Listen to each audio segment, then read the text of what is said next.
도와주옵소서. 우리 주 예수 그리스도의 이름으로 간절히 기도하였습니다.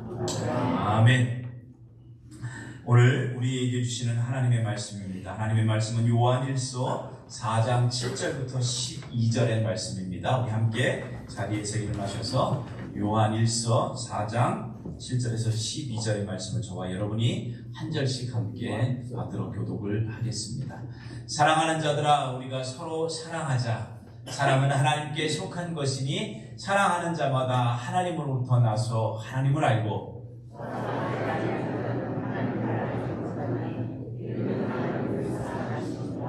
하나님의 사랑이 우리에게 이렇게 나타난 바 되었으니 하나님이 자기의 독생자를 세상에 보내심은 그로 말미암아 우리를 살리려 하심이라.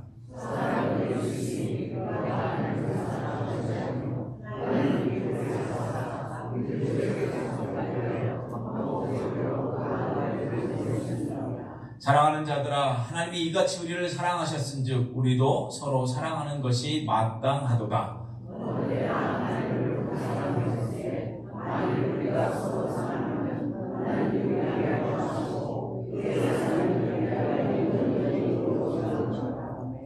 아멘.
성가대 은혜의 찬양에 감사를 드립니다. 계속해서 우리 성가대원을 모집하고 있습니다. 우리 함께 찬양하기 원하시는 분들은 언제든지 조인할 수 있으니까 혹시 마음에 그런 부분이 있는 분들은 말씀해 주시기를 부탁을 드리겠습니다. 우리 귀한 찬양으로 하나님께 영광을 올려주신 우리 성가대 위해 우리 뜨겁게 박수 한번 해드리겠습니다. 할렐루야. 다시 한번 오늘 주일 예배 오신 여러분 모두를 축복합니다. 여러분이 웃으실 수 있는 가장 아름다운 미소, 치아가 몇 개 보여야 해요? 5개 이상 보이시면 옆에 계신 분들 보면서 이렇게 인사합시다. 당신이 계셔서 우리 교회가 참 아름답습니다.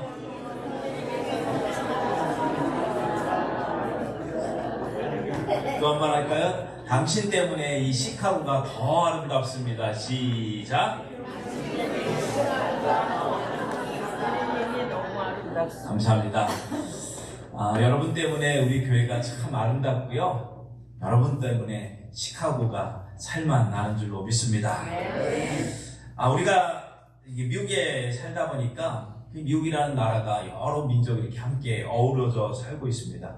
미국에 어느 정도 이렇게 살다 보면 지나가는 사람, 이 사람은 아랍 사람, 이 사람은 중국 사람, 이 사람은 베트남 사람 하면서 남미 사람 하면서 이 여러 계층에서 여러 나라에서 온 사람들을 어느 정도 구별할 수 있습니다. 그렇죠?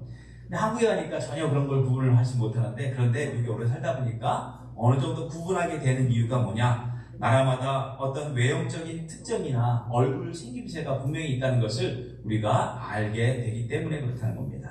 자, 그렇다면 제가 여러분에게 질문하겠습니다. 하나님의 자녀로 사는 사람과 그렇지 않은 사람을 어떻게 구별할 수 있을까요? 갑자기 조용해지셨네요. 네, 오늘 제목과 관련이 있는데, 하나님의 자녀로 사는 사람과 그렇지 않은 사람은 어떻게 구별할 수 있을까? 우리 요한일서 3장 10절을 한번 볼까요? 스크린에 띄워주시겠습니다. 읽어봅니다. 시작. 이러므로 하나님의 자녀들과 마귀의 자녀들이 드러나나니 무릇 의를 행하지 아니하는 자나 또는 그 형제를 사랑하지 아니하는 자는 하나님께 속하지 아니하니라. 아멘. 자, 여기 보면 하나님의 사람과 하나님을 믿지 않는 사람들에게는 차이가 확연하게 있다고 이야기합니다. 무엇으로 구별할 수 있느냐? 의를 행하거나 형제들을 사랑하는 모습. 그러니까 다른 말이 아니라 하나님의 말씀대로 살아가는 사람들, 그리고 그 사람들이 서로 사랑하는 그 모습 속에서 이 사람이 참 하나님의 사람이구나 라는 것을 알게 된다는 것입니다. 이것은 예수님도 마찬가지입니다. 예수님도 요한복음 13장 34절에서 35절에 이렇게 말씀하셨어요. 읽어보겠습니다. 새 계명을 너희에게 주노니 서로 사랑하라. 내가 너희를 사랑한 것 같이 너희도 서로 사랑하라. 너희가 서로 사랑하면 이로써 모든 사람이 너희가 내 제자인 줄을 알리라. 아멘. 예수님 분명히 이야기하셨어요. 어떻게 예수님의 제자인 줄 알 수 있느냐? 서로 사랑하는 모습, 서로 아끼고 서로 보다듬어주며 서로를 위해 기도하면 이런 모습을 통해서 우리가 하나님의 자녀며 예수님의 제자인 것을 세상 사람들이 알게 된다 이야기하셨다는 겁니다. 그래서 기독교의 가르침을 한마디로 이야기하면 사랑이라고도 이야기할 수 있습니다. 예수님은 구약의 모든 계명 중에 최고의 계명을 사랑이라고 가르치셨고, 또 예수님은 가르치신 그대로 사셨습니다. 그분은 사랑 때문에 높고 높은 하늘 보좌를 버리시고 낮고 낮은 이 땅에 하나님의 사랑을 이루시기 위해 오셨어요. 그뿐만 아니라 우리를 위해 잔인한 십자가에 못 박히시면까지 우리의 목숨과 죄악을 위해서 스스로 목숨을 내어 주셨다는 사실이에요. 요한복음 13장 1절에 보면 예수님의 제자였던 요한, 누구보다도 예수님 가까이에서 예수님을 모셨던 요한이 예수님의 사랑에 대해서 이렇게 기록을 합니다. 읽어봅니다. 시작. 6월절 전에 예수께서 자기가 세상을 떠나 아버지께로 돌아가실 때가 이른 줄 아시고 세상에 있는 자기 사람들을 사랑하시되 끝까지 사랑하시니라. 자, 여기 보면 끝까지라는 이 단어를 보면 헬라어 원문에 보면 에이스텔로스라고 이렇게 이야기를 합니다. 뜻이 뭐냐면 완벽하게, 몹시 철저하게, 영어로는 to termination이라고 이렇게 이야기를 해요. 그러니까 예수님의 사랑을 두 가지로 해석할 수 있는데, 하나는 예수님은 우리를 사랑하시는데 어떻게 해요? 마지막 그 순간까지 사랑하셨다는 거예요. 두 번째, 예수님은 우리를 더 이상 사랑할 수 없을 정도로 아주 충만하게 우리를 사랑하셨다라고 이렇게 표현합니다. 결국 이 모든 상황들을 정리해보면 사랑에 있어서 예수님은 최고이셨다라고 할 수 있어요. 그래서 예수님은 우리를 사랑하시되 마지막 죽는 순간까지 사랑하셨고, 그분에게 있는 모든 사랑을 십자가에서 우리에게 부어주셨다는 사실이에요. 이러한 사랑을 예수님의 사랑을 경험했던 바울이 성령께서 우리 그리스도인들에게 주시는 은사 중에 가장 큰 은사를 사랑이라고 이야기해요.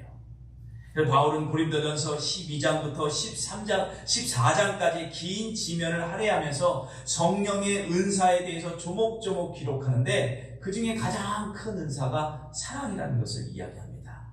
고린도전서 12장 31절을 한번 보겠습니다. 시작. 너희는 더 큰 은사를 사모하라. 내가 또한 가장 좋은 길을 너희에게 보이리라. 결국 바울이 여기에서 말하는 더 큰 은사는 사랑의 은사입니다. 가장 좋은 길은 바로 사랑의 길이라는 것을 알 수 있어요. 12장 31절 이후에 13장부터 사랑에 대한 이야기, 전체 13장 한 장을 통해서 사랑에 대한 이야기를 구체적으로 기록하고 있는 것을 우리가 알고 있습니다. 그뿐만이 아닙니다. 바울은 갈라디아서 5장의 성령의 열매에 대해서도 이야기를 하면서 가장 먼저 사랑을 이야기합니다. 왜 사랑을 이야기하냐? 모든 열매의 본질, 이 성령의 열매의 가장 기본이고 본질적인 것이 사랑이기 때문에 이렇게 이야기한다는 것입니다. 마찬가지로 사랑이 우리 그리스도인들에게 있어서 최고의 은사이며 열매라면, 그렇다면 우리가 매일매일 삶을 통해서 맺어야 하는 우리의 삶 속에서의 열매도 사랑이라고 이야기할 수 있는 것입니다. 그래서 모든 그리스도인의 삶의 중심에는 항상 사랑이 있어야만 합니다. 그뿐만 아니라 저와 여러분 모두는 이 사랑에 있어서만큼은 누구보다도 더 최고가 될 수 있는 사람. 그래서 누군가 여러분을 보면 야, 정말 그리스도인이구나, 정말 예수님의 제자구나, 정말 갈릴리 중앙 갈릴리 연합 감리교회 교인이구나 라고 할 수 있는 일들이 우리의 사랑 가운데 있어야 한다는 사실입니다. 그래서 우리가 사랑하는 모습을 통해 하나님의 자녀이며 예수님의 제자임이 드러나야 한다는 것이에요. 자, 그렇다면 우리가 사랑에 있어서 최고가 되려면 꼭 기억해야 할 것이 세 가지가 있습니다. 첫째는 진실한 사랑은요, 하나님으로부터 시작된다는 것입니다. 우리 7절에서 8절을 한번 읽어보겠습니다. 시작. 사랑하는 자들아, 우리가 서로 사랑하자. 사랑은 하나님께 속한 것이니 사랑하는 자마다 하나님으로부터 나서 하나님을 알고 사랑하지 아니하는 자는 하나님을 알지 못하나니 이는 하나님은 사랑이십니다. 자, 이 요한의 고백을 보면 진정한 사랑은 하나님으로부터 시작된다는 것을 알 수 있어요. 그래서 만약 보이지 않는 하나님을 눈에 보이는 그 어떠한 것으로 표현을 한다면 사랑이다라고 이렇게 표현할 수 있게 되는 것입니다. 사실 성경은 좀처럼 하나님은 어떤 분이다라고 이렇게 정의하지 않지만, 오늘 본문을 쓴 이 요한은요, 하나님에 대해서 분명하게 이렇게 정의를 합니다. 요한일서 4장 16절입니다. 읽어봅니다. 시작. 하나님은 사랑이시라. 사실 하나님은 사랑이시라, 이 말 단순한 정의입니다. 어떻게 보면 누구나 다 알 수 있는 내용 같아요. 그러나 우리는 예수 그리스도를 통한 하나님의 사랑을 경험하지 않고서는 이 말의 뜻을 정확하게 이해할 수 없습니다. 그럼에도 우리가 살고 있는 이 세상은요, 누구나 다 사랑에 있어서만큼은 자기가 전문가이처럼, 그리고 내가 사랑에 있어서는 모든 것을 다 아는 것처럼 이야기하며 살아가는 사람들이 너무나 많이 있습니다. 그러나 하나님의 사랑을 경험하지 않은 사람, 그 사랑은요, 저는 진짜 사랑이 아니라고 이야기하고 싶어요. 제가 늘 언젠가도 고백했지만, 결혼 주례를 할 때 그 결혼하는 이 당사자들이 오면 프리 매리지 카운셀링이라고 결혼하기 전에 교육을 합니다. 근데 제가 첫 번째 물어보는 그 질문이 뭐냐면 두 분의 사랑을 믿습니까? 라고 물어봐요. 그러면 뭐라고 대답할까요? 예, 믿습니다. 그래요. 당연히 믿어야죠. 결혼하는데. 그렇죠? 근데 제가 뭐라고 하는데요? 두 분의 사랑을 믿지 마십시오. 이야기를 해요. 왜? 우리의 사랑은요, 조건과 환경이 다르면요, 언제든지 변질될 수 있기 때문에 그렇다는 거예요. 이 얘기를 하면 갑자기 얼굴이 빨개지고 막 이상하게 저를 막 사이비 교주처럼 생각을 하더라고요. 얘기합니다. 그럼 뭘 믿어야 합니까? 두 분을 만나게 해주신 하나님을 믿으십시오. 하나님으로부터 시작되는 것이 진실된 사랑이기 때문에 그렇다는 겁니다. 오늘 본문이 쓰여질 당시 성경의 제자들은 독생자 예수 그리스도를 십자가에 내어주기까지 하셨던 이 하나님의 엄청난 사랑을 표현할 만한 적절한 단어를 찾지 못했어요. 그 당시에 많이 쓰여졌던 이 사랑이라는 단어는 주로 세 가지였는데, 에로스라고 해서 남녀 간의 뜨거운 사랑, 필리아, 친구처럼 이 우정이나 사랑을 뜻하는 이런 단어, 스토로게 하면서 부모로부터 또한 자녀로부터 또한 서로 형제 간에 사용했던 이런 이 단어들이 고작이었다는 사실이에요. 근데 이 세 단어 가지고 하나님의 무한하신 사랑을 표현한다는 거 잘 맞지 않는다는 거예요. 그렇다면 어떻게 하나님의 크고 아름다운 사랑을 표현할 수 있을까 연구하면서 찾아낸 단어가 있는데, 그 단어가 바로 아가페라는 단어예요. 이 아가페라는 단어는 그래서 세상 사람들이 하는 이야기 속에 있는 단어가 아니라는 거예요. 하나님의 사랑은 세상 사람들이 흔히 말하는 그런 달콤한 사랑이 아니라 희생적인 사랑, 조건을 뛰어넘는 사랑, 자기의 이익보다 상대방의 유익을 구할 수 있는, 또한 영원히 변하지 않는 사랑, 그것이 바로 아가페의 하나님의 사랑이라는 것입니다. 그래서 이 아가페의 사랑은 세상적인 사랑에서는 절대로 찾아볼 수가 없어요. 두 번째 진실은 하나님이 없는 사랑은요, 모두 모조품에 불과하다는 것입니다. 여러분, 세상을 한번 보십시오. 세상은요, 아직도 수많은 사람들이 사랑에 굶주려 있어요. 왜 그럴까요? 그들은 아직도 진정한 사랑, 참된 하나님의 사랑을 경험해 보지 못하고 있기 때문에 그렇다는 겁니다. 여러분, 지난 10월 29일인가요? 우리 스페인에서 홍수가 났습니다. 그렇죠? 아주 충격적인 일인데, 발렌시아를 비롯한 스페인 남동부 지역에 이 홍수 때문에 214명이 생명을 잃어갔습니다. 그렇죠? 어마어마하더라고요. 스페인 기상청에 의하면 단 8시간 만에 1년치의 폭우가 내렸대요. 그래서 단 하루 만에 내려진 비로 인해 지금까지 목숨을 잃은 사람이 찾아내는 그런 인명피해만 214명이라고 합니다. 더 많이 불어날 것이라고 예상을 해요. 그런데 여러분, 이렇게 홍수가 나면 모든 것이 다 물에 잠깁니다. 저렇게 물에 잠기는데, 물에 잠기면요, 쓸 수 있는 것이 아무것도 없어요. 다 버려야만 합니다. 1996년에 제가 한국에 있을 때 폭우로 임진강 뚝이 이렇게 무너져 버렸어요. 제가 목회했던 이 금천이 온통 물난리가 된 적이 있습니다. 얼마나 그때 물이 많았는지 지대가 낮은 곳에서는 아파트 3층까지 물이 찼어요. 그때 제 경험에 의하면 사방에 보이는 것이 다 물이에요, 물. 경상도에 뭐 온천지 때깔이 다 물이라고 이렇게 이야기하는데 물이에요. 근데 참 아이러니한 것이 뭐냐? 온통 사방에 보이는 것이 물임에도 불구하고 제일 귀한 것이 물이에요. 물이 없어서 밥을 할 수 없었고, 물이 없어서 빨래도 할 수 없고, 물이 없어서 마실 물도 없어서 물 때문에 난리가 났습니다. 여러분, 오늘날 우리가 사는 세상도 마찬가지예요. 영화를 보고, TV를 보고, 소설을 읽고, 연극을 봐도, 음악을 듣고, 인터넷을 봐도 다 모든 얘기가 사랑에 관한 이야기입니다. 사랑에 관한 이야기는 넘쳐났어요. 그럼에도 불구하고 많은 사람들이 여전히 사랑에 굶주려 있다는 사실입니다. 오늘 우리가 인생을 살아가면서 생기는 모든 문제의 원인, 곰곰이 잘 보면 모두가 다 사랑의 부족함으로부터 시작되었다는 거예요. 사랑이 부족해서 거짓말을 하고 서로 미워합니다. 사랑이 부족해서 질투하고 서로 다툽니다. 사랑이 부족하기 때문에 무책임하며 서로에게 책임을 전가합니다. 사랑한다는 말을 그 어느 때보다도 참 많이 하고 정말 많은 이벤트도 하는데, 그런데 세상의 많은 사람들은 여전히 사랑에 굶주려 있다는 사실이에요. 왜 그럴까요?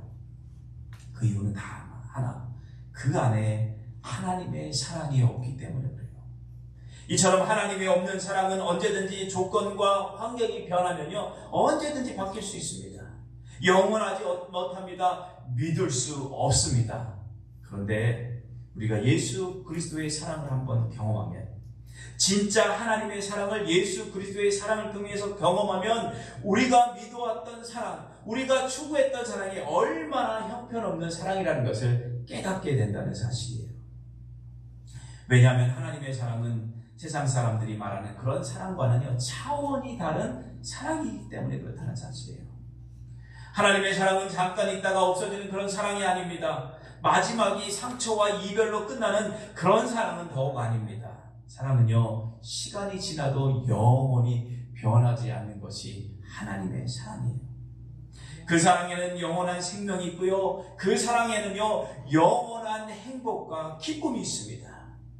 그래서 이 하나님의 사랑은 언제까지 많은 사람들의 마음속에 머물면서, 이 사랑은요, 또 세상의 많은 사람들을 변화시키는 힘이 그 안에 있는 것, 이것이 바로 하나님의 사랑이라는 것이에요. 세 번째, 우리가 하나님의 사랑의 진실은요, 비록 우리가 하고 있는 이 사랑이 모조품에 불과한 사랑이지만, 그런데 하나님의 사랑이 우리 안에 임하면 우리 삶에 진짜 사랑의 열매를 맺게 된다는 사실이에요. 사실 오늘 본문의 말씀을 준비하면서 몇 주 전부터 이 말씀을 준비해 왔습니다. 처음에는 사랑에 대해서 한번 얘기를 해봐야겠다 하다 보니까 이 사랑에 대해서 할 얘기가 너무나 많더라고요. 그래서 참 벅찬 가슴으로 말씀을 준비해 가는데, 오늘 본문의 말씀을 묵상하면서 제 마음속에 갑자기 자신감이 뚝 떨어지는 거예요. 오히려 설교할 자신감이 없어서 이 설교를 몇 주 계속 미뤄왔습니다. 그래서 곰곰이 생각해보고 내린 결론은요, 내 안에 있는 사랑이 여전히 완벽하지 못하다는 사실이에요. 그럼에도 우리는 여전히 변함없는 진실한 사랑을 받고 싶어하고, 그런 사랑을 하고 싶은 마음이 있고, 또 그렇게 한다고 자부심을 느끼는데, 그런데 곰곰이 하나님의 말씀에 비추어서 우리의 모습을 보면요, 여전히 우리의 사랑은 연약할 수밖에 없다는 거예요. 이렇게 변하지 않는 진짜 사랑이 내 안에 있는 것이 아니라 정말 하나님의 능력으로부터 온다는 사실을 깨닫게 되었다는 사실이에요. 많은 사람들이 자신은 진정한 사랑을 하고 있는 것처럼 생각하며 말을 하는데, 잘 보면요, 여전히 거짓되고 위선되고 잘 포장된 이런 세상 속에 살다 보니까 우리가요, 진짜 사랑이 많은 사람으로 착각하며 살고 있는 것을 깨닫게 된다는 사실이에요. 제가 한국에 갔을 때 오래간만에 사진을 이제 바꿔주시죠. 이게 타이밍만 보시네. 한국에 있을 때, 갔을 때 제일 힘들었던 것이 뭐냐면, 성경 말씀으로 넘겨주세요. 네. 힘들었던 게 뭐냐면, 여러분 백화점 같은 데 가시잖아요. 그러면 한국 분들이 뭐래요? 사랑합니다 고객님 어서 오십시오 그러는 거예요. 그쵸? 근데 한 번은 들었는데 가는 데마다 사랑합니다 고객님 어서 오십시오 그러는 거예요. 이제 물어봐, 정말 저 사랑하세요? 그러니까 갑자기 얼굴이 막 그러더라고요. 사랑이 넘쳐나는 이 세상 속에 살다 보니까, 내가 정말 사랑이 많구나라며 착각하며 산다는 거예요. 부끄러운 고백이지만 제가 하나님의 자녀이고 목사다 보니까 사랑해야 한다는 사실을 누구보다 더 잘 알고 있습니다. 사랑에 관한 설교도요, 참 많이 했어요. 그런데 오늘 말씀을 준비하면서 실제로 말씀에 비추어진 제 모습을 보니까 여전히 형편없는 사람이더라고요. 별 의미 없는 말에 상처를 받고, 그 상처를 잊기보다는 그 상처를 곱씹으면서 누군가를 부담스러워하고 피곤하고 또 피하고 싶어하는 그 마음이 제 안에 여전히 남아 있더라고요. 어떻게 보면 하나님이 원하시는 아가페의 사랑받은 무관한 모습으로 살고 있는 이 모습이 갑자기 말씀 속에 들여다 보이기 시작하니까 사랑에 대한 말씀을 전하기가 어려워졌어요. 그렇습니다. 우리가 진짜 하나님의 사랑을 알고 경험하면 경험할수록, 그리고 그 안에 거하면 거할수록 우리의 사랑은 너무나도 부족하고 형편없다는 사실을 우리가 깨달을 수밖에 없다는 거예요. 이런 사실을 깨달은 사도 바울이 로마서 7장 18절에서 19절에 이렇게 고백합니다. 우리 현대인의 성경을 한번 읽어봅니다. 시작. 선한 일을 하고 싶어 하면서도 그것을 실천하지 못하는 것을 보면 나의 옛 성품 속에는 선한 것이 없음을 알 수 있습니다. 나는 내가 바라는 선한 일을 하지 않고 원하지 않는 악한 일을 하고 있습니다. 그래서 24절에는 이렇게 고백합니다. 그 다음 시작. 오라 나는 곤고한 사람이로다. 이 사망의 몸에서 누가 나를 건져내랴. 자, 여러분, 그렇다면 이 사도 바울의 고백이 사도 바울만의 고백일까요? 저는요, 우리 모두의 고백이라고 생각합니다. 오늘날 많은 그리스도인들이 사랑에 대해서 많이 탄식하고 있어요. 그리스도인답게 하나님이 원하시는 모습대로 선을 행하며 사랑하기를 원하는데, 그런데 그렇게 살지 못한다는 거예요. 조금만 내 마음 앞에 상처를 주거나 조금만 나를 인신적으로 공격하면 참지 못하고 더 화를 내고 더 많은 것으로 보답함을 해야 직성이 풀리는 것이 우리 모습이라는 거예요. 그 이유가 뭘까? 우리의 사랑은 아직도 연약하고 아직도 이기적이기 때문에 그렇다는 거예요. 그렇기 때문에 우리가 할 수 있는 것은 먼저 우리의 부족함을 인정하는 겁니다. 그리고 하나님 앞에 진심으로 나아가 하나님, 저는 사랑이 부족합니다. 아직도 멀었어요. 갈 길이 멀어요. 하나님 도와주세요 하면서 간절히 기도함으로부터 시작하는 것입니다. 오늘 말씀을 묵상하면서 저에게 위로가 되었던 말씀이 바로 오늘 12절의 말씀이에요. 한번 읽어보겠습니다. 시작. 지금까지 하나님을 본 사람은 없습니다. 그러나 우리가 서로 사랑하면 하나님이 우리 가운데 계시고 또 그분의 사랑이 우리 안에서 완성될 것입니다. 자, 보십시오. 우리 중에 하나님을 본 사람 있으십니까? 아무도 없어요. 그래서 무엇이 진짜 사랑인지 우리는 다 몰라요.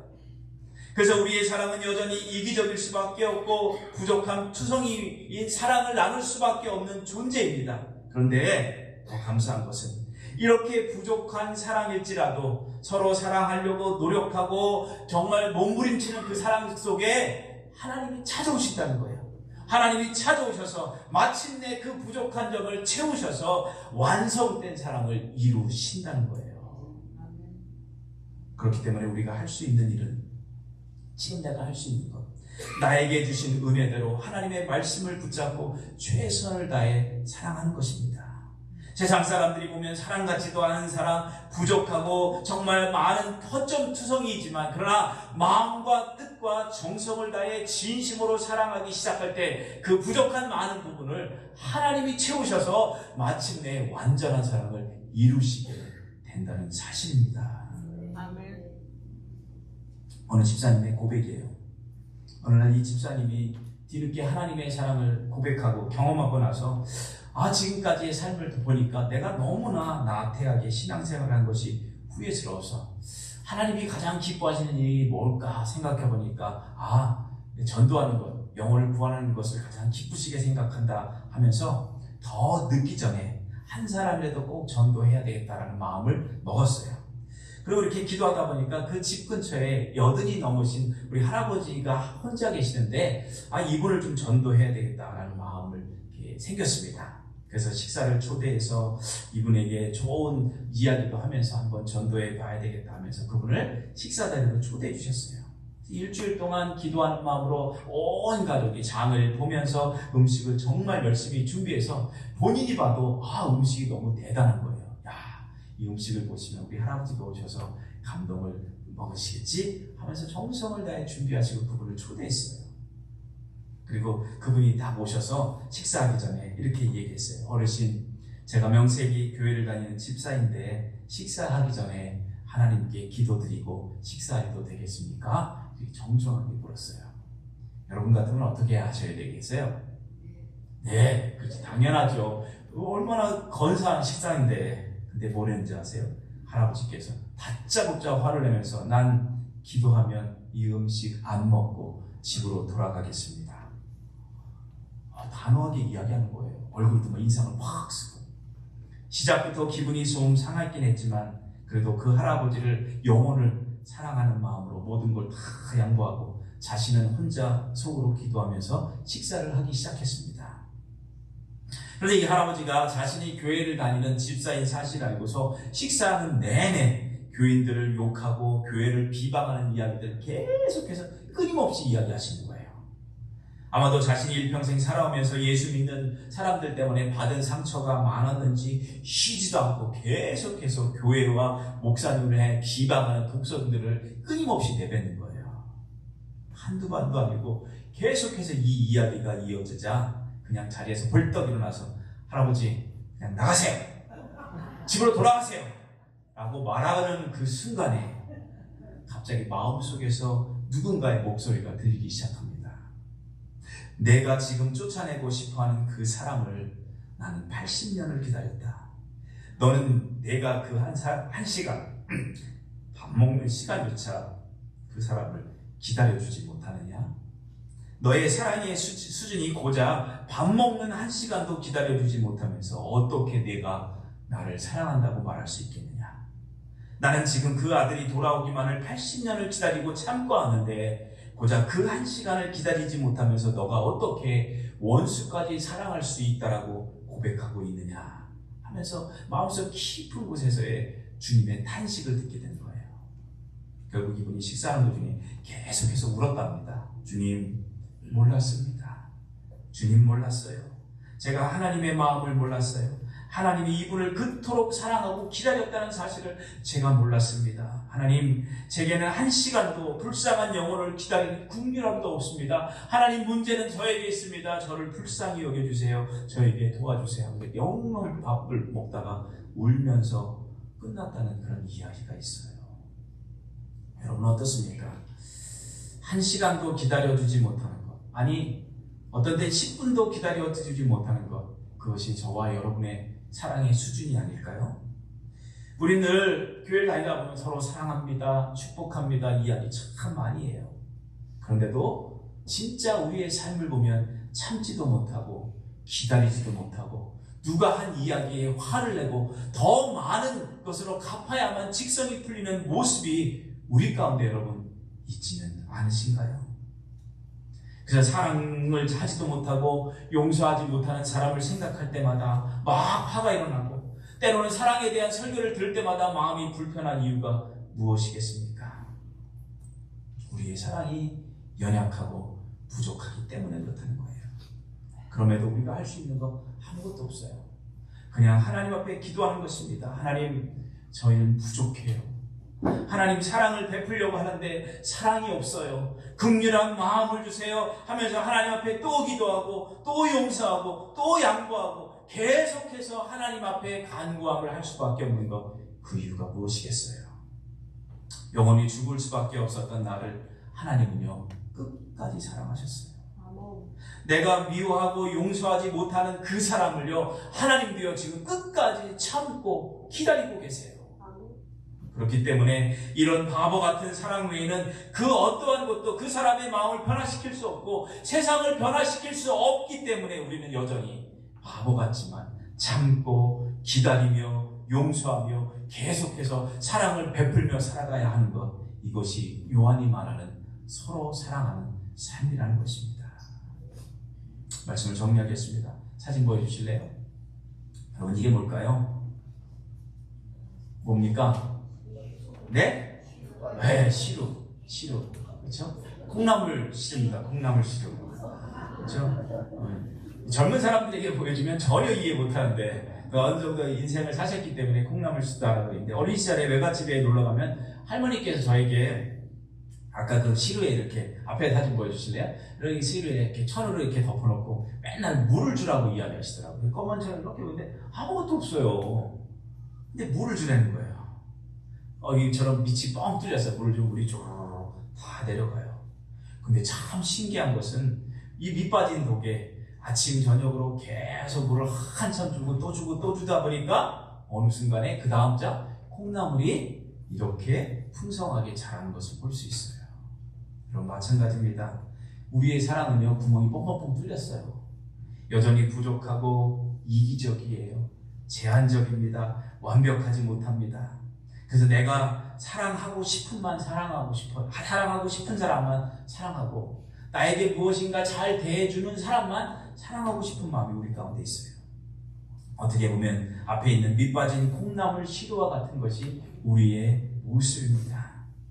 그럼에도 오늘 말씀에 의지하여 결단을 드리고 하나님의 말씀에 순종하면서 또 사랑하고 또 사랑하고 또 용서하고 또 하나님의 말씀대로 우리가 열심히 사랑하고 노력하다 보면 마침내 하나님께서 우리의 부족함을 통해서도 하나님의 큰 역사와 사랑을 이루게 되는 줄로 믿습니다.